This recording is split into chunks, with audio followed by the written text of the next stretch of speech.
నమస్కారం అండి, లాస్య అభిరుచులకి స్వాగతం.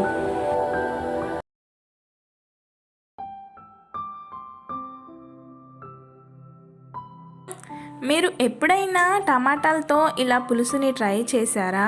చేసి ఉండకపోతే ఒకసారి ఇలా పులుసుని ట్రై చేసి చూడండి. టేస్ట్ అయితే చాలా బాగుంటుంది. ఇది చాలా తొందరగా అయిపోతుంది పులుసు. దీనికి ఎక్కువగా టైం కూడా తీసుకోదు. అప్పటి ఆ కాలంలో కర్రీస్ కన్నా పులుసులే ఎక్కువగా చేసుకునే వాళ్ళట. మా అత్తమ్మ చెప్పింది. ఈ పులుసు ఎలా చేయాలో మా అత్తమ్మే నాకు నేర్పించింది. మీరు ఈ టమాటా పులుసుని టేస్ట్ చేశాక మీరే అంటారు, టేస్ట్ చాలా బాగుంది, ఓల్డ్ ఈజ్ గోల్డ్ అని. ఇప్పుడు ఈ టమాటా పులుసుని ఎలా ప్రిపేర్ చేసుకోవాలో చూద్దాం పదండి.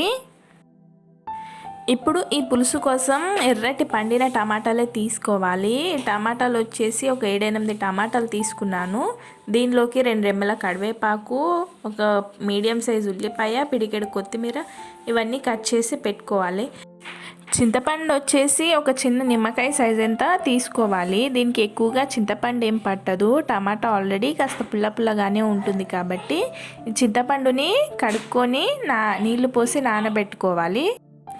ఈ టమాటా పులుసుని మనము కుక్కర్లో చేసామంటే తొందరగా అయిపోతుంది. జస్ట్ 10-15 నిమిషాల్లోనే టమాటా పులుసు రెడీ అయిపోతుంది. ఇప్పుడు స్టవ్ మీద ఒక కుక్కర్ పెట్టుకొని అందులోకి 2 టేబుల్ స్పూన్ల ఆయిల్ వేయాలి. అందులోకి కొద్దిగా జీలకర్ర వేయండి. అలాగే కట్ చేసి పెట్టుకున్న ఉల్లిపాయల్ని వేసి చక్కగా ఫ్రై చేసుకోవాలి. ఉల్లిపాయలు కాస్త ఫ్రై అయ్యాక ఇందులోకి 1/2 టీ స్పూన్ పసుపు, 1/2 టీ స్పూన్ అల్లం వెల్లుల్లి పేస్ట్, అలాగే ఒక చిటికెడంతా మెంతుల పొడిని నేను యాడ్ చేస్తున్నాను. మీ దగ్గర మెంతుల పొడి లేకపోతే ఒక 5-6 మెంతులైనా ఇందులో వాడుకోవచ్చు. అలాగే ఇందులోకి కరివేపాకు రెమ్మలు వేసిన తర్వాత టమాటాలు కూడా వేసుకోవాలి. ఇవన్నీ చక్కగా ఆయిల్లో ఫ్రై అవ్వాలి ముందుగా. ఇప్పుడు ఇందులోకి కట్ చేసి పెట్టుకున్న కొత్తిమీరను కూడా వేసేయండి.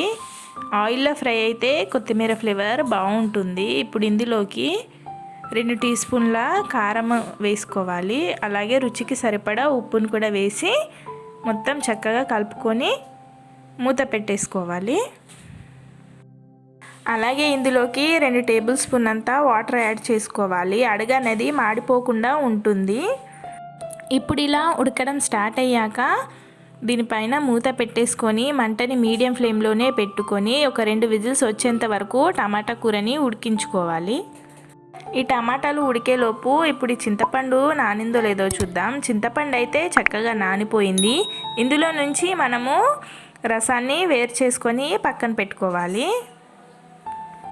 ఇప్పుడు ఈ చింతపండు రసాన్ని రెడీగా చేసి పక్కన పెట్టుకోండి.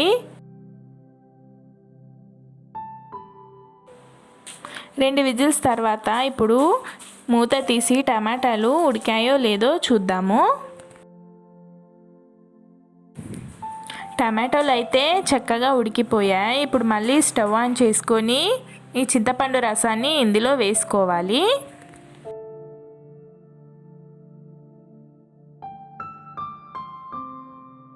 ఇప్పుడు ఈ పులుసు మరగడం స్టార్ట్ అయ్యాక ఇందులోకి 1 టీ స్పూన్ అంతా ధనియాల పొడిని వేసుకోవాలి.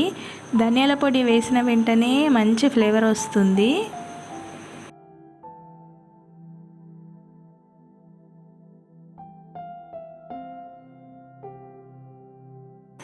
ఇప్పుడు ఈ పులుసుని చిక్కబడేంత వరకు ఉడికించుకోవాలి. ఇది ఒక 5-6 నిమిషాల్లోనే చిక్కబడిపోతుంది.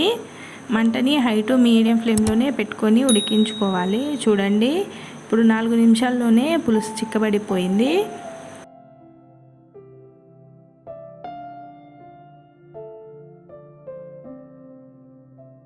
చూడండి, ఇప్పుడు ఈ టమాటా పులుసు అనేది చిక్కబడిపోయింది. ఈ స్టేజ్లో వచ్చాక మనము స్టవ్ని ఆఫ్ చేసేసుకోవాలి.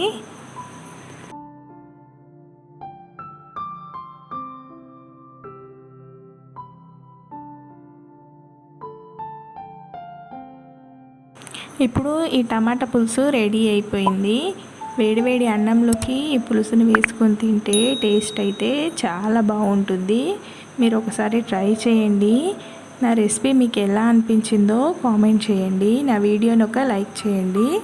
అలాగే నా ఛానల్ని సబ్స్క్రైబ్ చేసుకోండి. Thanks for watching.